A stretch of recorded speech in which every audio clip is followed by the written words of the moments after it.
Is there a problem with that? Got a problem with that?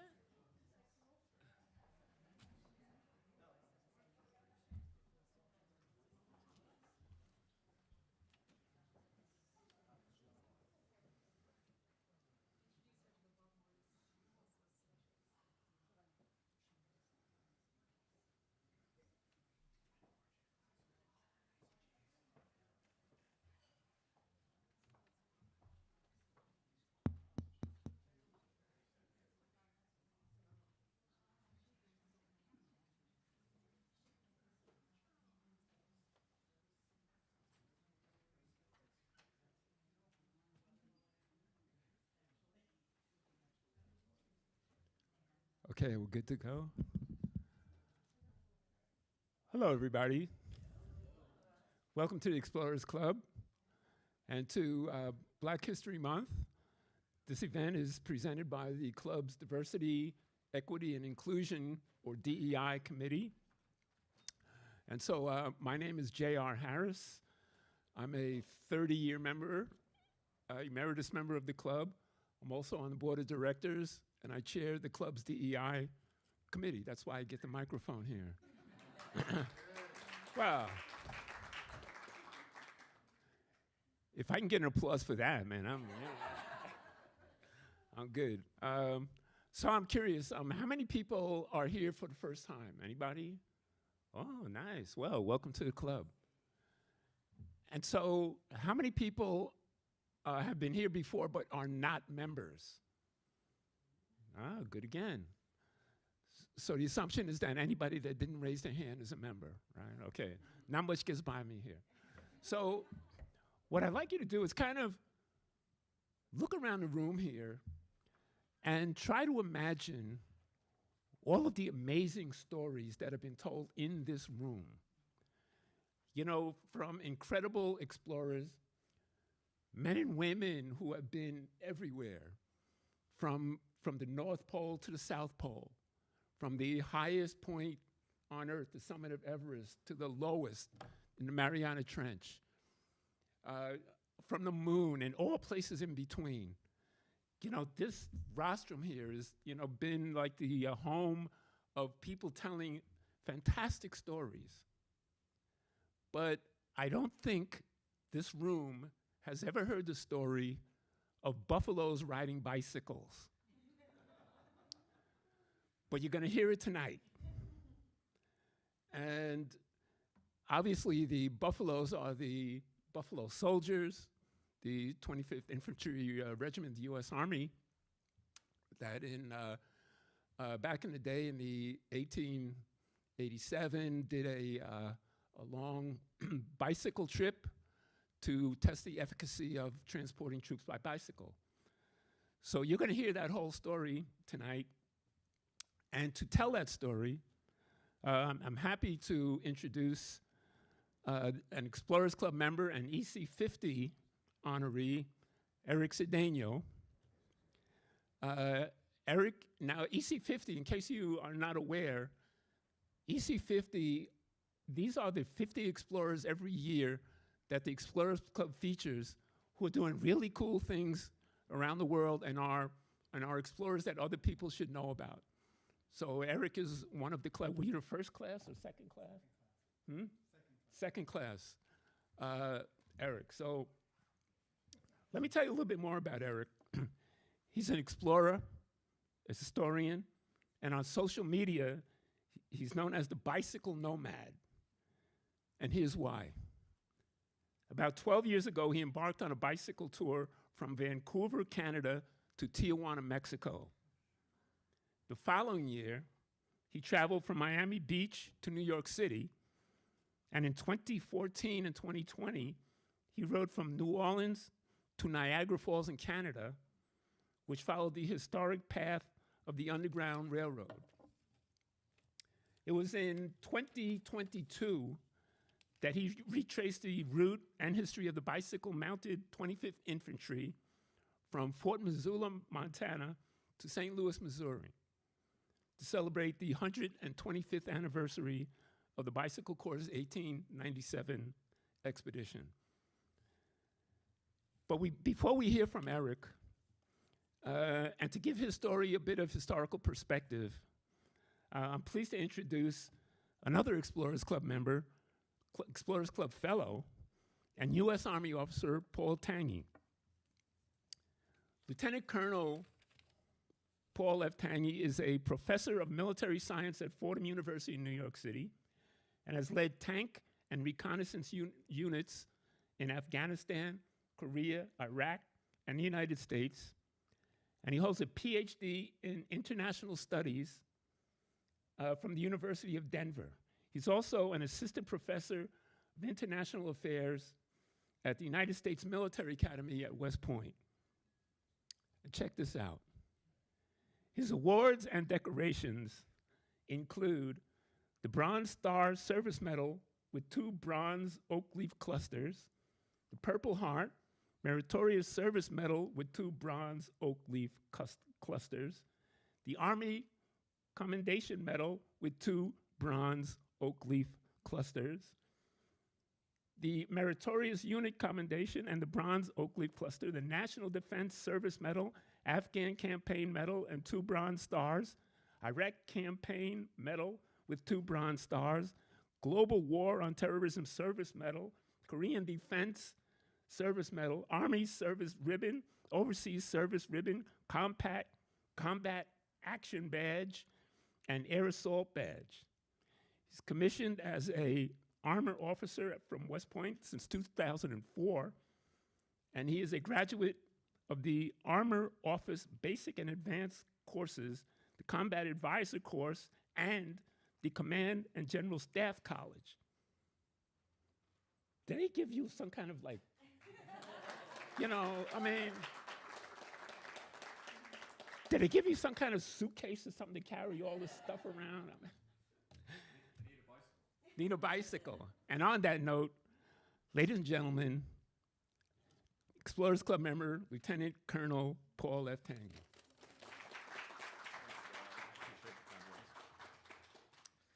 Good evening, everyone, and thanks for the kind introduction. I'd like to meet that guy, but the best part of, or one of the things of which I'm most proud is my association with the Explorers Club, which has been for about the last 10 years or so. I've been active with the club, starting with the Rocky Mountain chapter, and it's so great to see so many people here active, whether tonight is your first night of being active or whether you're a longtime member. Thank you for coming tonight. It is your participation that makes this club what it is, and what I so enjoy being a part of this is coming together, this wide-ranging group of interesting people and listening to everybody's stories that we come and share here tonight.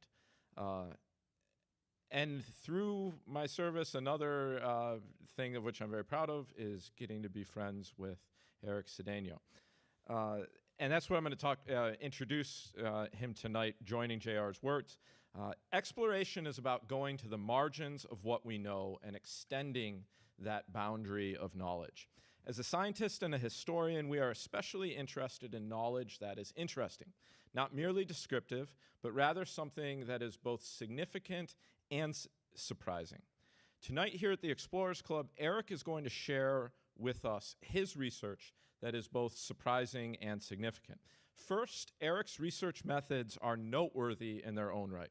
He has combined extensive study of extant materials regarding the Bicycle Corps with his firsthand reenactment of their journey, yielding rich personal insight into their challenges and accomplishment, and sharing those insights through his fantastic storytelling, both in person and amplified through social media. Beyond these innovative research methods, Erick has made 2 interesting discoveries, both surprising and significant. First, Erick has expanded our knowledge of the participants of the Army Bicycle Corps beyond their leader. While we rightly remember and revere Shackleton, Perry, Hillary, etc. as intrepid leaders, it's easy to overlook the expedition members who actually do much of the work that garners leaders' fame. From First Sergeant Sanders to Private Button, Erick has focused deserved light on these expedition members beyond Lieutenant Moss, these forgotten explorers, to use a term from JR, whose identities are both surprising to an expedition canon that too often overlooks them, and significant for their unique contributions to the Bicycle Corps expedition's achievement. The second way in which Erick's discoveries are important is in a way that perhaps it shouldn't be. For too long, the contributions of Black American service members have been excluded from our history, despite their courageous and faithful service to this nation dating back to our Revolution. The annals of American military expeditions are no different, and Erick's work demonstrates that these Buffalo soldiers deserve recognition alongside Captains Lewis and Clark, Major John Wesley Powell, Lieutenant Adolphus Greeley, Colonel Buzz Aldrin, and current astronauts Colonel Drew Morgan and Ann McLean, all Army soldiers like these Buffalo soldiers who expanded the frontier of knowledge in the service of their country and of the world. And in a special way, to do this here in the Explorers Club, one of the 6 founding members of the Explorers Club in 1904 was the first sergeant of the Greeley expedition, David Legg Brainerd. And they elected as their first president Adolphus Greeley, who was commissioned into the U.S. Army as an officer with the U.S. colored troops during the Civil War. So between those two founding recognitions, calling attention to these Black Army explorers, Erick's work assures us that these Buffalo soldiers of the 25th Infantry Regiment deserve inclusion in our canon of military explorers. Ladies and gentlemen, it's my honor tonight to introduce to you Mr. Erick Cedeño.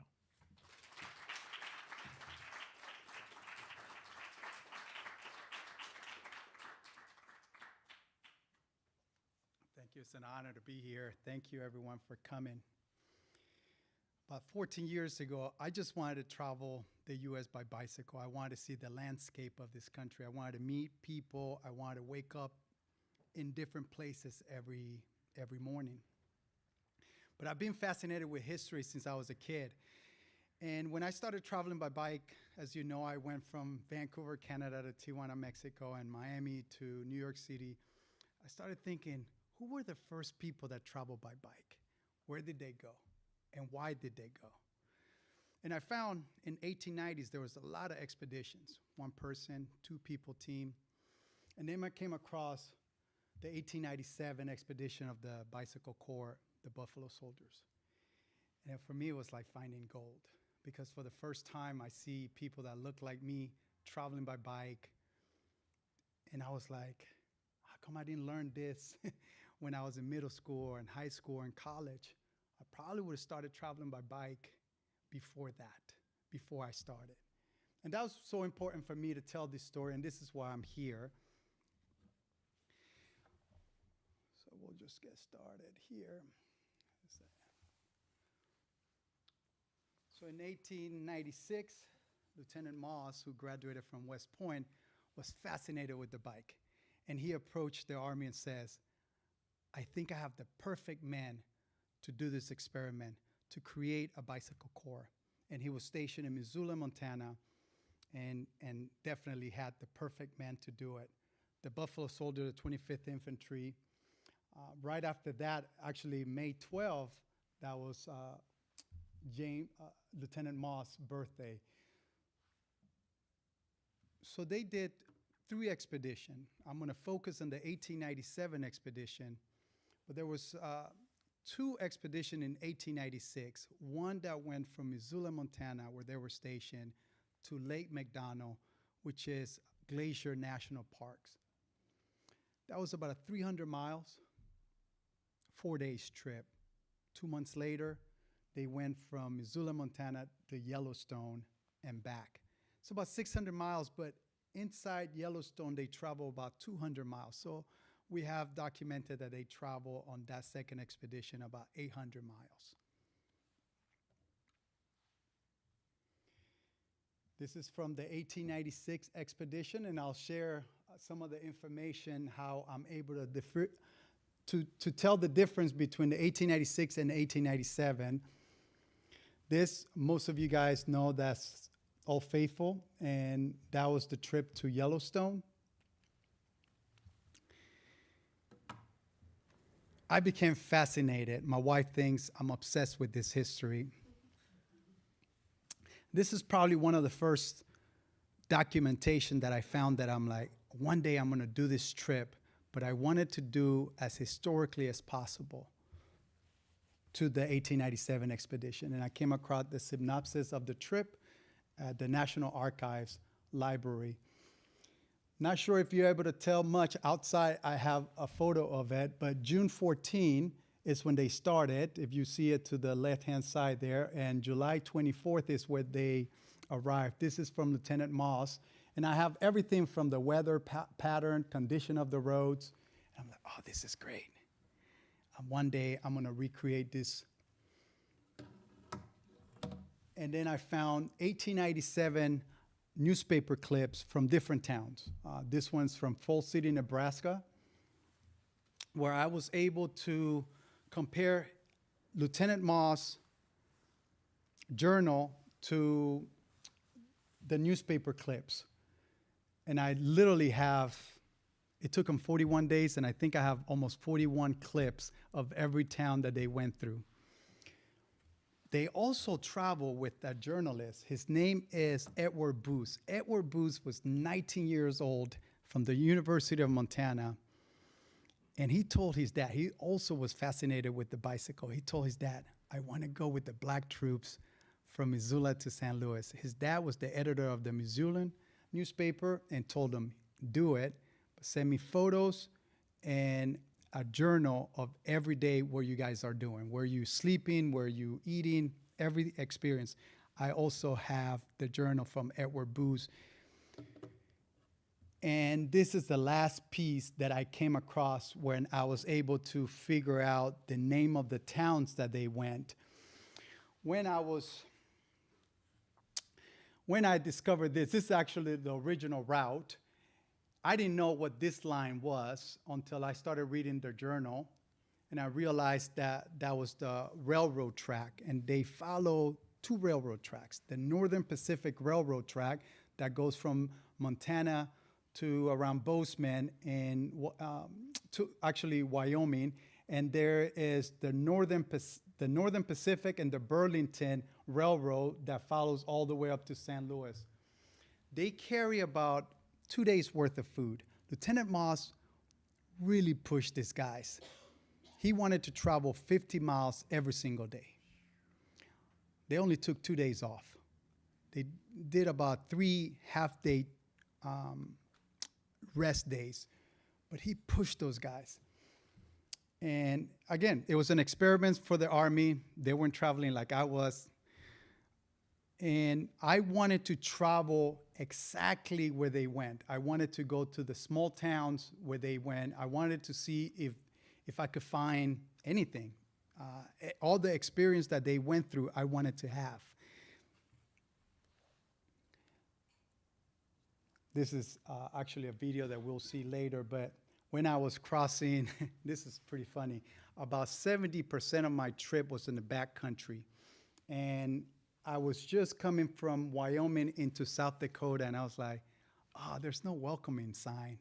I wish there was a welcome to South Dakota. And I know, looking at my map, my GPS, that I was very close to South Dakota. And all of a sudden, I see 3 horses coming out, like wild horses coming, and that was right on the border. And I'm like, oh, this is my welcoming committee.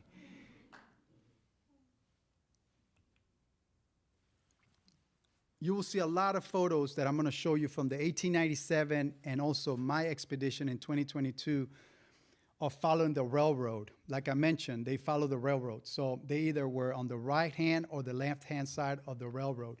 But also they had to get onto the railroad several times because conditions on the roads, they didn't have roads like we have today. It was muddy, it was gravel, it was sand. So they got onto the railroad to continue in order to push their bikes through.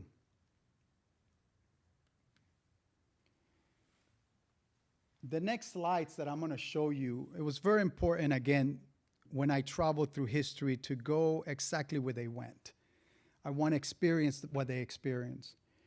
And I found this newspaper article is an etching from the Helena newspaper. And that was when they were crossing McDonald Pass, which is about 12 miles going up. It never let out. It was just going up 12 miles. And think about, they travel with single speed. I had gears on my bike, and someone mentioned, how come you don't go with single speed? And I said, as strong of a rider that I am, I'm not as strong as they are. Those guys were almost superhuman. To go up, and obviously they walked a lot, but to go up McDonald Pass, and I experienced that, and you could see that it's very similar. So I was literally traveling. June 14 is when they left in 1897 at 5:40 in the morning. I left on June 14 of 2022, 125 years later at 5:40 in the morning as well, from the same location they left. As a matter of fact, I was having an interview by ABC, and I had to cut it out, and I'm like, I gotta go. And it was so important for me to travel when they left, when they got to St. Louis, but also to do the miles that they were doing, because I was trying to stay with the 1897 expedition, and it was really hard because, again, they only took 2 days off. And if I took an extra day off to go to a museum or to take a photo, I had to catch up to them, and I had to ride like 50 miles on top of the 50 miles, so it would be 100 miles. And that happened several times, and I'll show you. So this was a highlight for me because this is Helena, Montana, and this is Fort Harrison, exactly where they stayed. And I'm not military, and I've tried to call them 6 months prior to me leaving, and I wanted to stay there. And I got the runaround, and they were like, you have to be with the military, and I was like, ah. And I was heading up to my campsite, which is about 2 miles from here, and I remember I'm like, I'm just gonna go to the museum and see if they have anything from the Buffalo Soldiers. And they did not, which was kind of sad. And all of a sudden I see a lady in the building waving at me. And I'm like, who is she? So I'm waving back, and she comes down and says, are you the guy? I just saw you on ABC. Are you the guy that retracing the Buffalo Soldiers, the Bicycle Corps expedition? I'm like, yeah. She said, what can I do for you? I said, I want to stay here. She said, I can make that happen. I'm the colonel of this. And that's the beauty of traveling by bike, because when I travel by bike through history, I don't listen to music. I'm listening to my thoughts, and I'm calling the names out of the riders that came before me. Private John Finley, Sergeant Mingo Sanders. And I just talked to them, and I said, tell me what happened here. Tell me your story. I don't know if they listened to me or not, but I know they listened to me in that instance, because they were like, I want to stay here. And she's like, I can make it happen. And she did, and she said, well, you could, she got on the call, and she was like, they want to know if you want to camp out or you want to stay at the barracks, the hotel. I'm like, oh, I want to stay at the barracks, at the hotel. Those guys camped out. I'm going to stay. And it was beautiful. It was hard to sleep because I just knew too much about this place and what they went through, and to be the place where they went, it was just fascinating to me. That's the beauty of traveling by bicycle and through history. One of the accounts talks about these wildflowers that they saw everywhere. They kept seeing, and I kept reading the accounts in Montana, they keep seeing these wildflowers, documented by Lieutenant Moss and Edward Booth. I'm like, I wonder if this is the wildflowers they were talking about, because they were everywhere. And I go to Ovando, Montana, and I spoke to a journalist. Ovando, Montana is population 50. And I spoke to a journalist, and I told her about this story, and I showed him documents, and she was like, yeah, we have not seen those wildflowers in years. So the fact that I'm going through and I'm seeing what they're seeing was very fascinating to me. Here, these buildings, very interesting. Here to the left, the Hotel Grand. That is in Big Timber, Montana. And there was a Civil War soldier having a drink. We believe apple cider, probably. And he saw the formation of the 25th Infantry coming in, and he got so excited. He waved them and says, I want to buy everyone a drink. And I was like, oh, yeah, that was awesome, because I know they went through hardship as they moved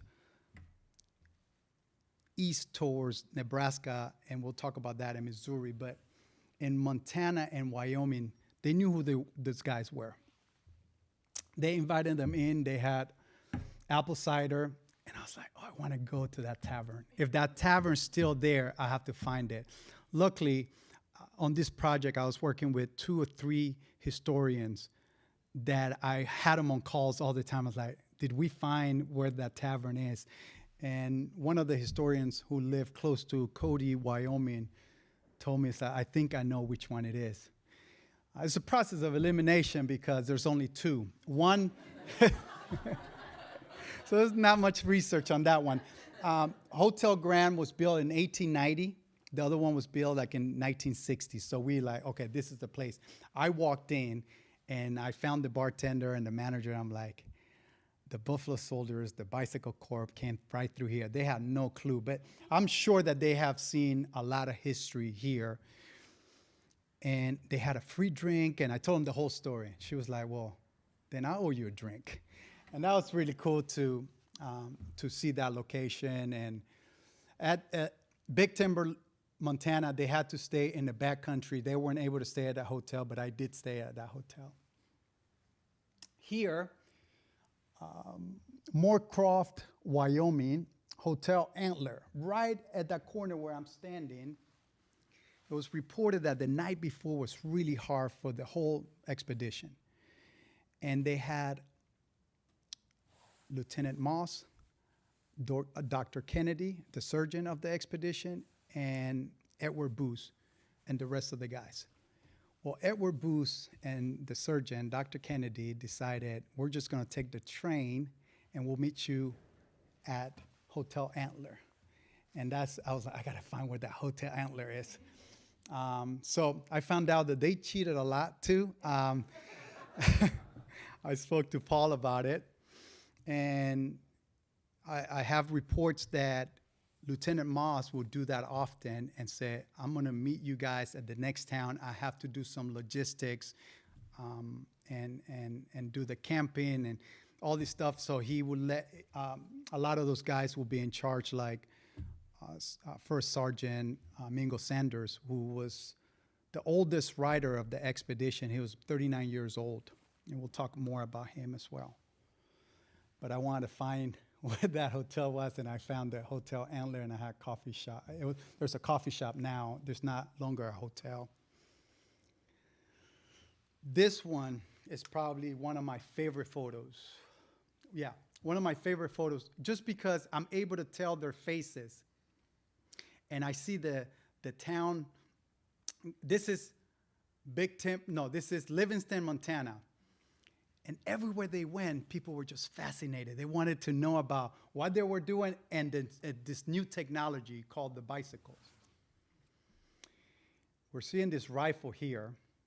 In 1896, they will have the rifle right on the frame.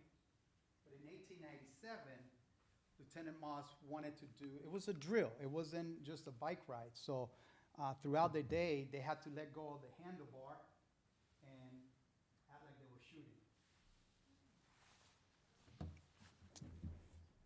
One of the things that I'm doing is I have everyone's name. I have everyone's name, where they were born, where they died, and where they're buried. And one of the things that I realized 3 years ago, or 4 years ago, I realized that even though I have everyone's name, I couldn't figure out what name went with what face. And that saddened me. That saddened me because this person is somebody's grandfather, somebody's great-grandfather. And if that was my grandfather, I want the world to know how badass he was. So I took it personal. And that's why sometimes I get emotional, because I treated them like they were my grandfather. So one of the works that I'm doing is, there were 20 riders. I know everyone by name, but I don't know what face go with what name. 3 years ago, we were able to recognize 8 of them. I have 12 more that I'm trying to figure out who they are. And I made a promise to them that I will continue doing that work because I can only tell you half of the story if I can recognize them by name. It's very important for me. So, worked with a historian in Gillette, Wyoming, and I told him just exactly what I told you. I'm trying to figure out who these guys are. So he said, what we need to do is colorize the photo so we could recognize them. So now I started colorizing the photos with him, and now I'm able to tell their faces a little better. And I'm like, what are the chances that those buildings still there? I love those old Western buildings, you know? And I found it. I get to this town called Livingston, Montana, and I walk into this coffee shop. All I travel with is an iPhone. And I'm like, I cannot take an iPhone pictures. This picture here has been around for 125 years. I need someone to take a photo of this. I walked into this coffee shop, and I asked someone, anyone has a camera? And a guy said, there is a studio about three doors from here. Let's call him and see if he could take this photo. They called him. He came, and he says, immediately he says, I know what photo you want to take. And I was like, how do you know what photo? He says, I was the one who digitized the original photo for the museum. And he said, how did you get it? He was a little upset that I had it, but I told him I have literally, I think, almost everything that is out there. But I'm so glad that I met him. I arrived around 4 o'clock, and there was a shadow right here. And he took so much pride to duplicate this photo that he says, you're going to have to come back tomorrow. And I'm like, I can't come back tomorrow because the expedition is moving forward. They didn't take a day off here. So that means that the following day I have to do 100 miles to catch up with them. But I knew that that photo was so important that I stayed an extra day, and then I had to ride 100 miles the following day just to get this photo, and just because there was a shadow right here. Then I read report that they arrived around 12 to 2 o'clock because this was one of the towns that they had to wait for the railroad because the Army was dropping off supplies and food, and it was in Livingston, Montana. So I'm like, oh, that makes sense that they probably arrived between 12 and 2 o'clock. And he was looking at his app, and he said, you're gonna have to come out around 1 or 2 o'clock so we could take the photo similar to this. And I mean, if you look at this here, where I was, my hands, he really took he was like, move the wheel this way, put your arm like this. And I'm so glad that I met up with him to take this photo. Like I mentioned before, I know exactly where everyone was born, where they passed away, and where they're buried. A few years ago, I realized that there were some people that I knew where they were buried, but I didn't know what cemetery. This here is Private John Finley. To me, is without him, I don't think they would have been able to do the expedition. He was the mechanic of the expedition. He had to take care of 23 bikes. So when the other guys were sleeping, this guy was awake trying to fix those bikes because Lieutenant Moss pushed these guys and said, I don't care what you have to do. These bikes have to be ready for tomorrow. We have 50 more miles. And he would sleep a couple hours and then just start working on the bikes. There was a lot of broken spokes. There was flat tires, and he had to take care of that. There was only one mechanic. But luckily for us, he was a mechanic before he enlisted to the military. He was a mechanic in Chicago, and we knew that he had died in Chicago, but we couldn't find the cemetery. And we realized that this guy was buried without a grave marker, which again saddened me. And we started working about 2 years ago with the VA to make sure that every single one of these guys have a grade marker. He's our first marker that we put, John Finley, who fought in the Spanish War. And I'm working on a second soldier, Private John Wilson, who's also buried in Chicago. If you're ever in Chicago, he's at the Arlington Cemetery in Chicago.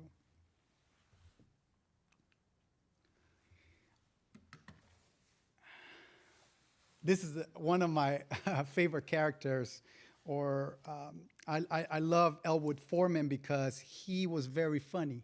He kept everyone laughing.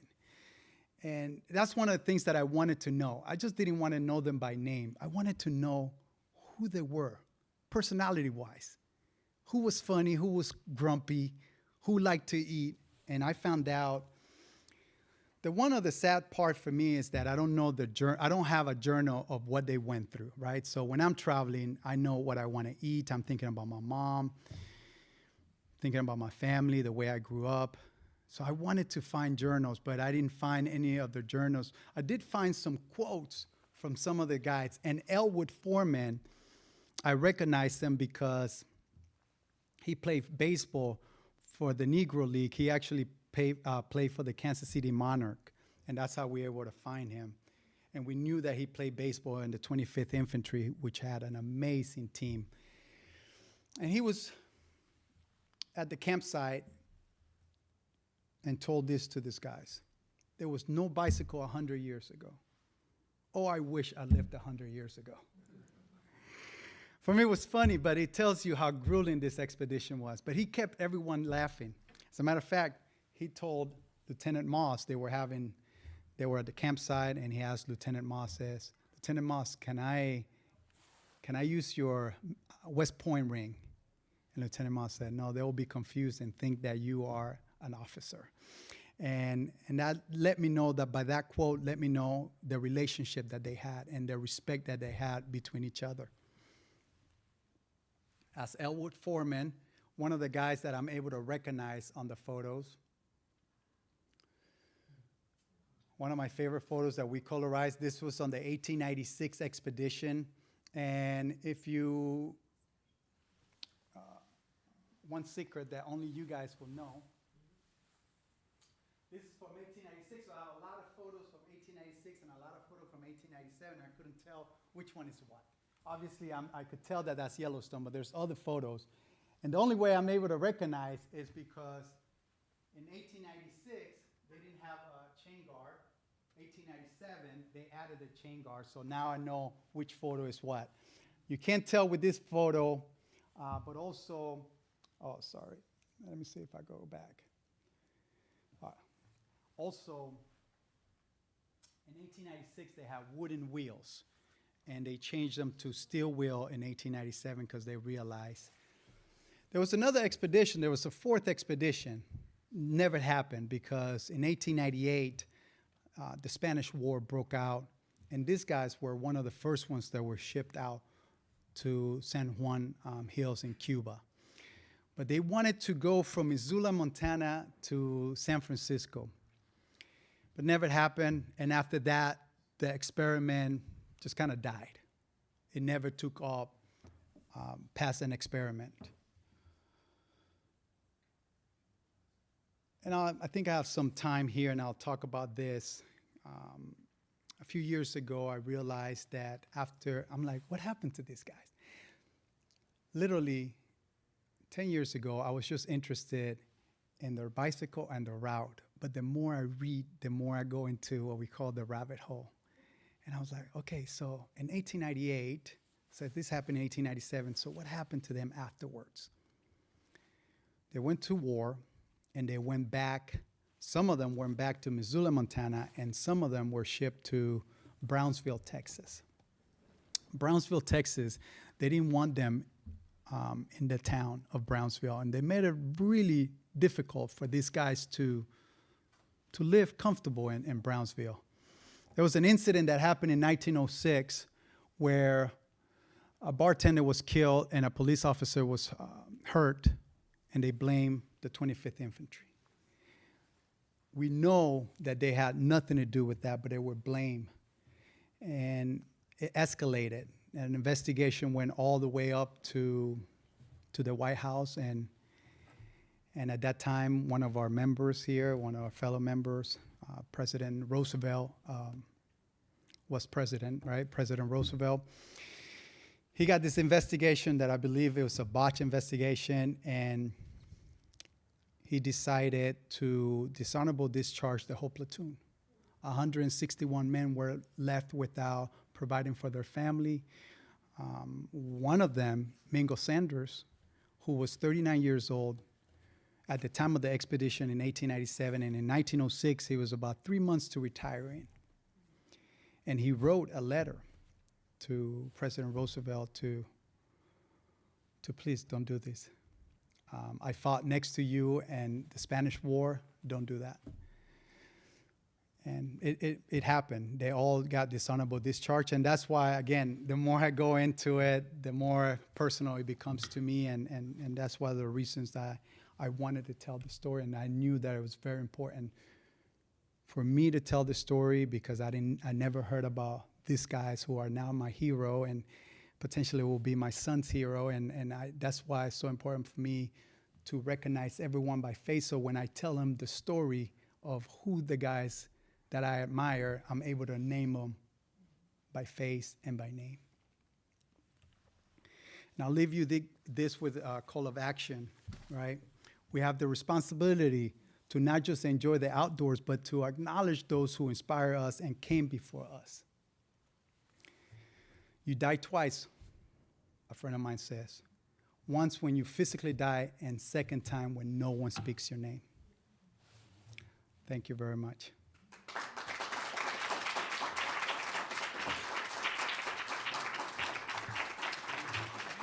Yeah, before we do a Q&A, we're going to show a film. It's only 7 minutes if you guys have the time. One of my sponsors, when I do this kind of trips, I just go, regardless if I have,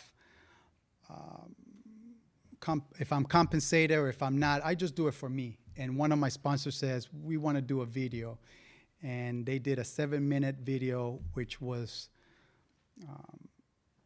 which we're going to present here, if we can. Yeah, we can. My mom would say, regardless of your skin color, regardless of how you speak or how you look, you could do anything you want. And she told me that from like 2 years old, 3 years old, 4 years old, all the way up till she passed away, told me that. And I, till this day, believe that.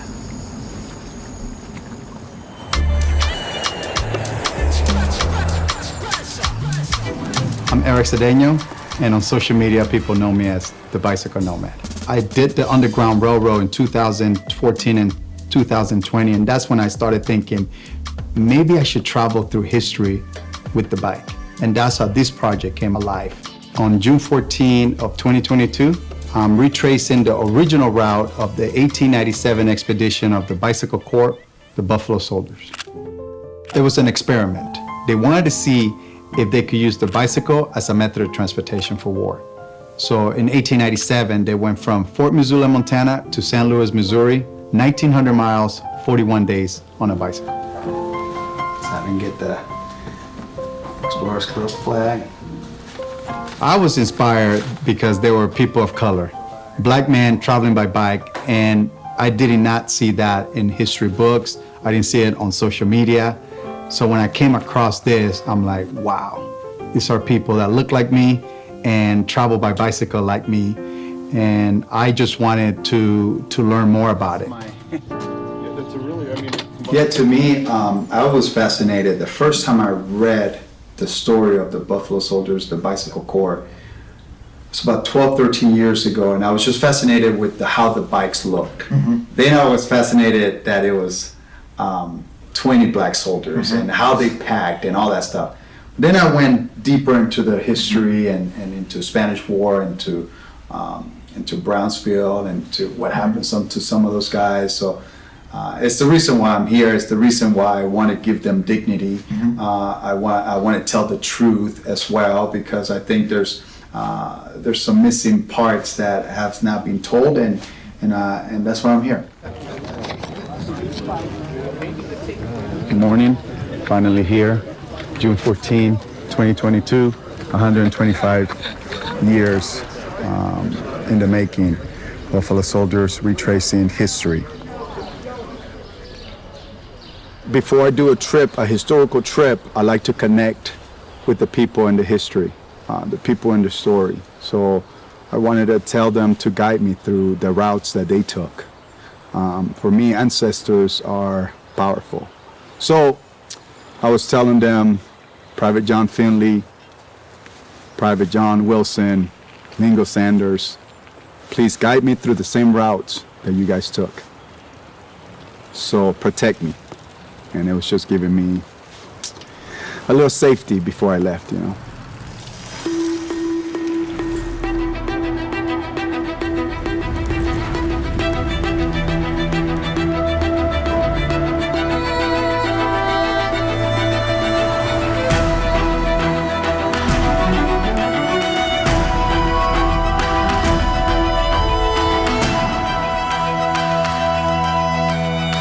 I feel energetic to finally be on the route of the Buffalo Soldiers.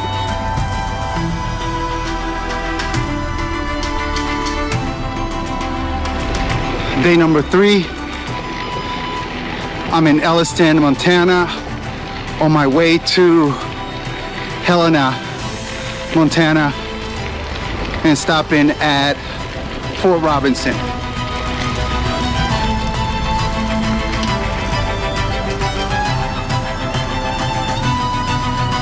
You can't go across the creek up over the other side of the hill, which is called 16 Mile Creek, because they took the bridge out. Well, this has to be one of the most challenging days on this expedition. I always said, while I was riding my bike, if it wasn't that I was paying homage to Buffalo Soldiers, the Bicycle Corps, I probably would have quit this trip. Rain is about to come. It's really dark. And I still have about 30 more miles.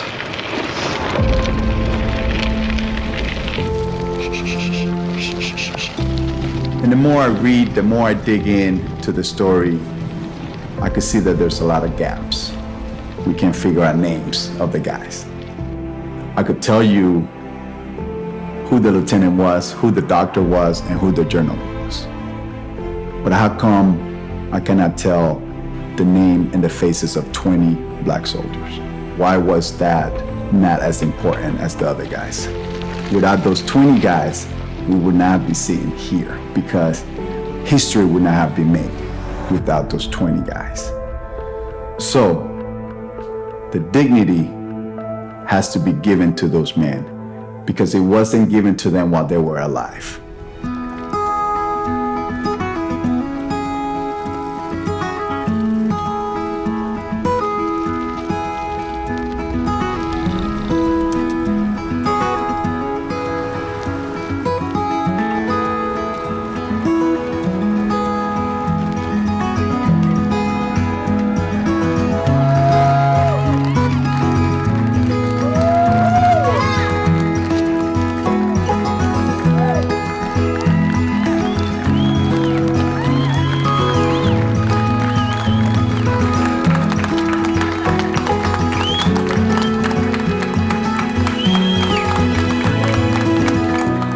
This bike trip is only 10-15% of the work that I'm about to do, which is making sure that all these guys are recognizable by face and name, that they have a gravestone, tombstone, proper burial. To me, they are my heroes. Those are the guys that I look up to. About a week ago, my dad says, maybe you were selected to do this, and that's emotional.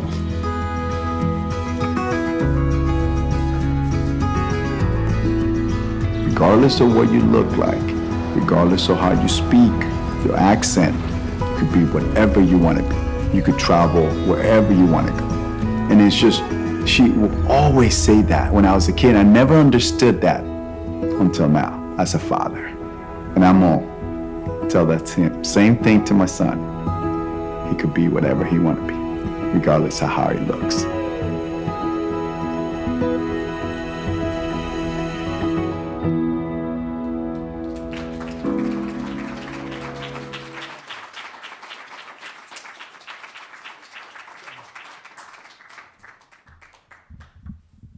about that? Let's do it one more time for Erick here.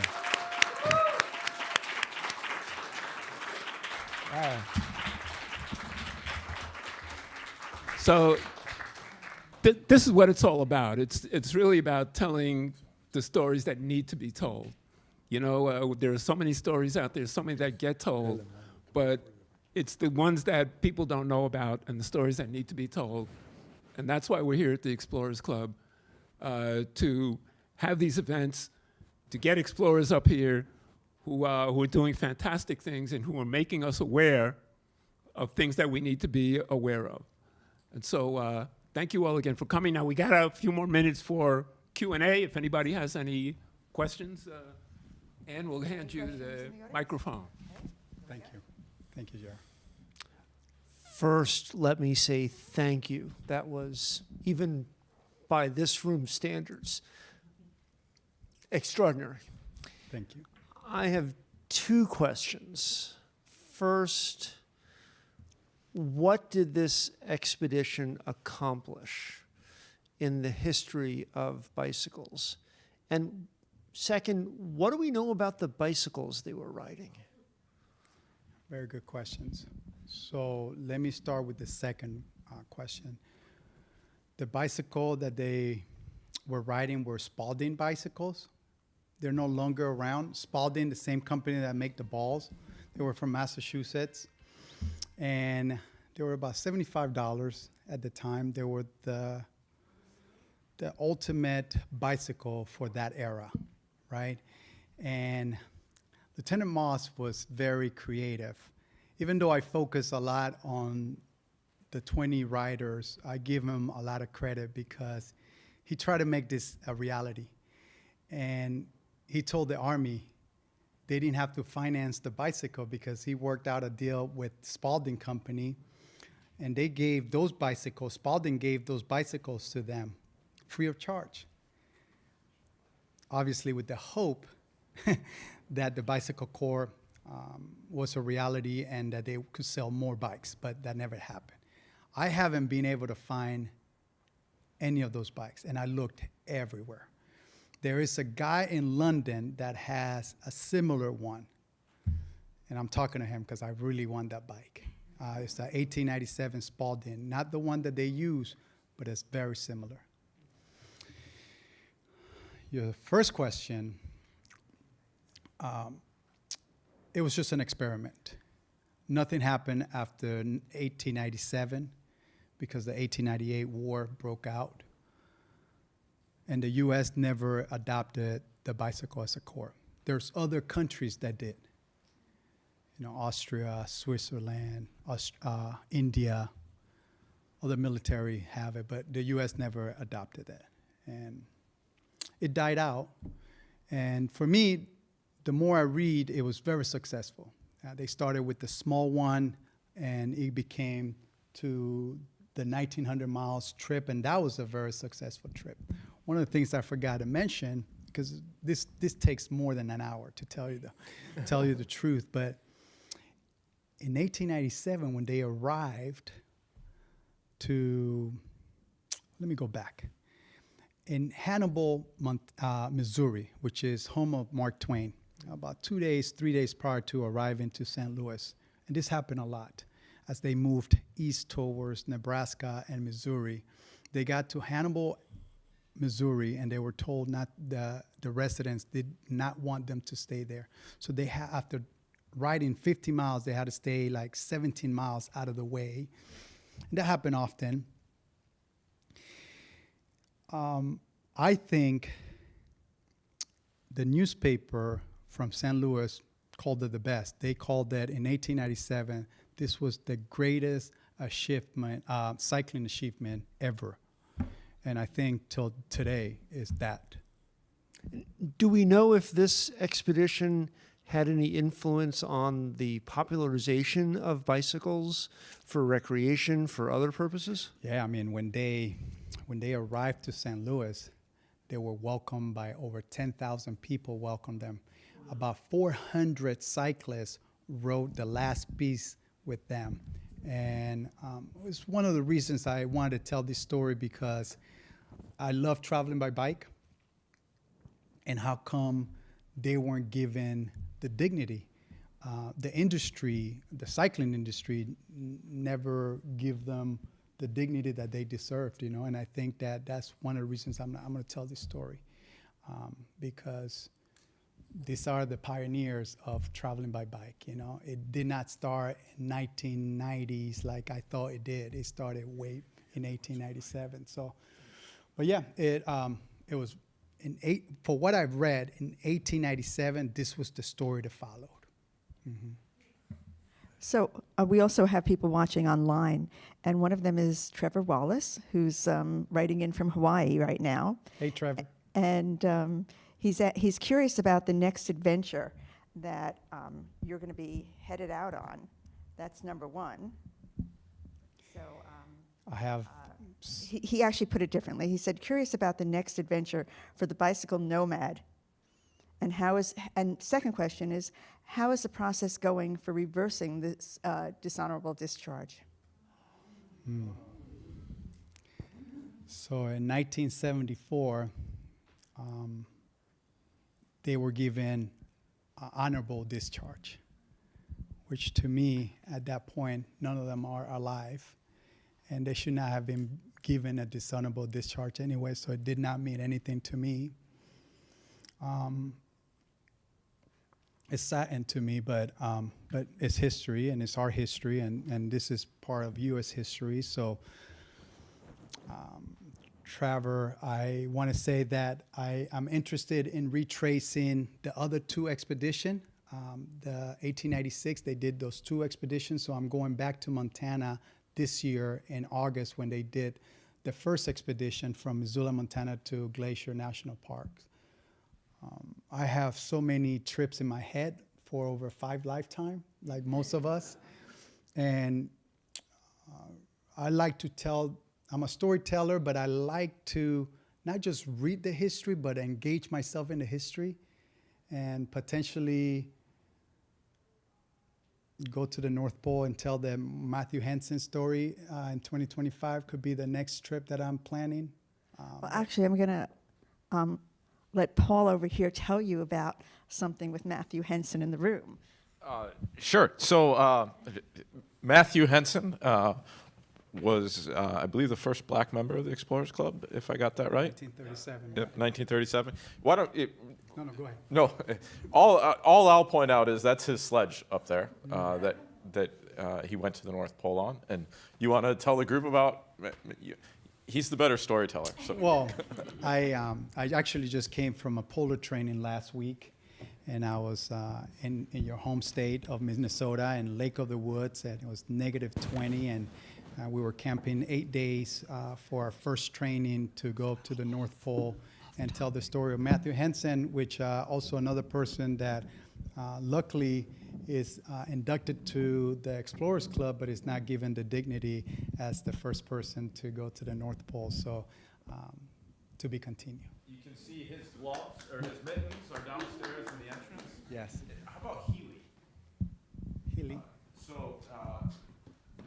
The Cutter Bear, which rescued the Greeley expedition, one of their famous ship captains was a Coast Guard captain named Healy. Your research is showing, it's what you talk about forgotten explorers. It's that it's not like there was anything, it's not like people weren't participating in these expeditions, but it's that we've excluded them from the stories we tell. And Robert Perry, he was in charge of that expedition to the North Pole in 1911 when they reached there. And Robert Perry had a frostbite in his toe, so he stayed in the tent. And Matthew Henson just went for a walk. He had a feeling that he was very close to the North Pole. And what Robert Perry, who was in charge of the expedition, Matthew Henson was just the first you know, he was like a helper. But he went out for a walk, and he had an instrument that realized that he was very close to the North Pole, and he was actually the first person to go to the North Pole. But the guy who was in charge was in the tent with the frostbite. So, but when they came back from the North Pole, Robert Peary says, "It's my expedition, and I'm going to take the credit for it." And you know, 1911, as a black man, he just stayed and says, "Okay, do it." And all the accolade went to Robert Peary, but in reality, it was Matthew Henson who reached the North Pole first. I also want to let you know that on the 17th of February,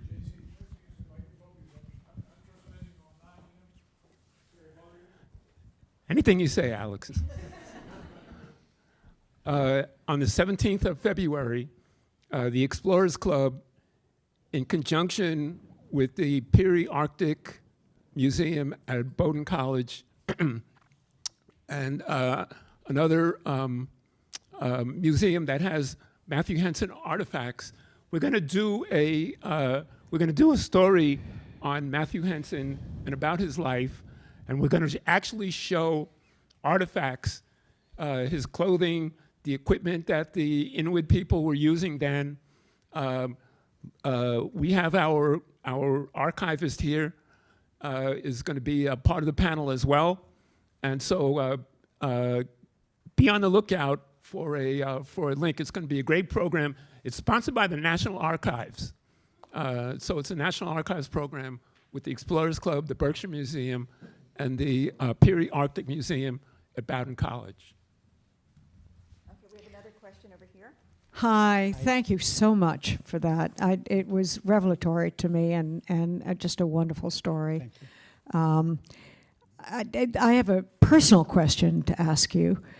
Have you ever come across a cavalry unit that was black, either in the Mexican or Spanish campaigns at any time? I didn't, but it's interesting you were talking about the cavalry, because I think those horses came because of that. And Paul, you could tell more about the history of the Buffalo Soldiers at West Point, but they were one of the finest horsemen the U.S. cavalry ever had, the Buffalo Soldiers. And I think that's why those horses came. I'm like, maybe that's connected. There's a fun story in the history of this where the previous summer they actually encounter Frederick Remington, who is riding with the group of mounted cavalry. So at the end of the Civil War, concisely, my students would roll their eyes. Black soldiers served with the U.S. Army during the Revolution, and during the Quasi-War, during the 1790s, was when they were first officially banned or banned from serving. And that ban continued all the way up through the Civil War until the Emancipation Proclamation, which allowed for the creation of black soldiers. First president of the Explorers Club was commissioned as an officer in U.S. colored troops. By the end of the war, close to 500,000 of them end up serving in the war.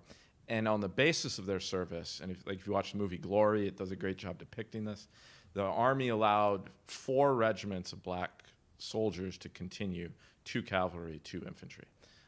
What was significant about the bicycle soldiers, they were actually infantry, and yet they still rode pretty well.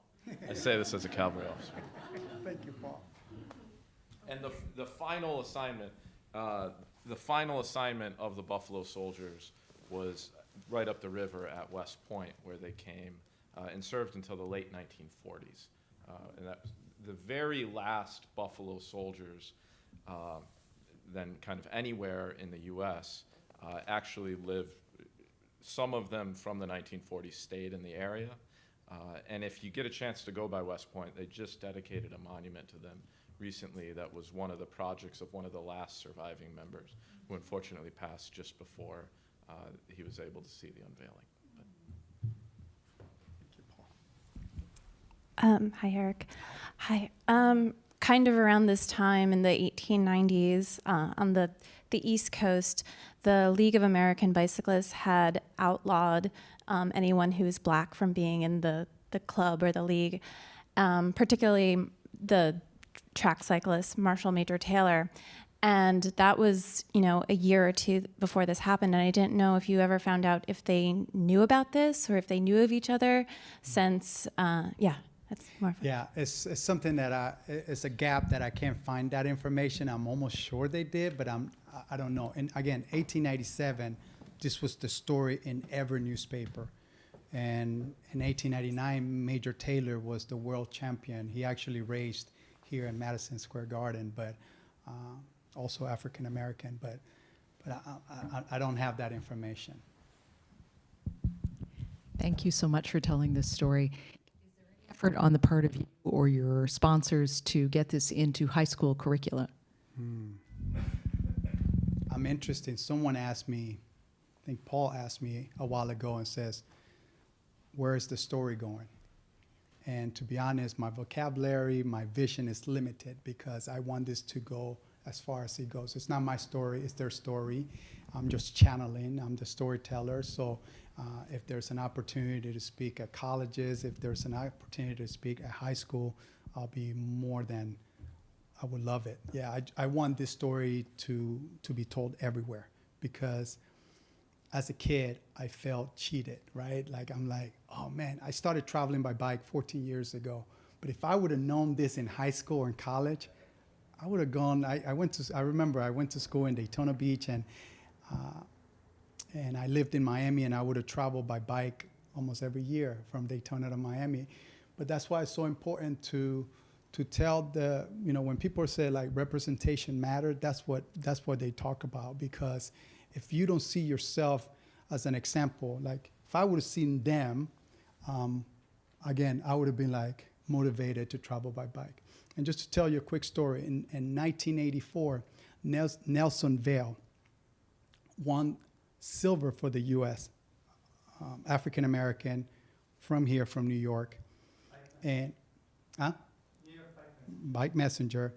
And he wasn't celebrated. And I think that if he would have been put on the cover of Sports Illustrated in 1984, we would have had more kids riding and competing for the U.S. That's why representation matters, and I think that that is the reason why I'm telling this story. And that's why we're all incredibly grateful for you coming in from California, especially to tell the story to the Explorers Club. So thank you so much. Thank you, Anne. Appreciate it.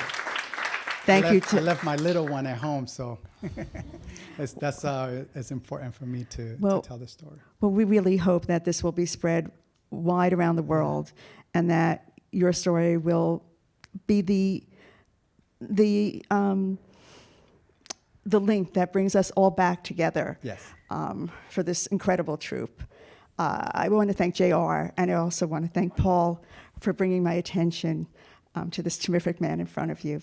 So are there any other questions in the audience? So Erick, thank you so much for coming and sharing this story with us, and we look forward to your next expedition.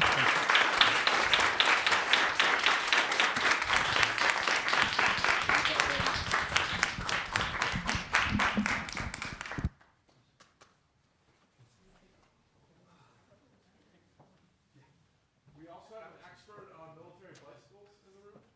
So if you're interested in talking about application of military bicycles, Dan's right there.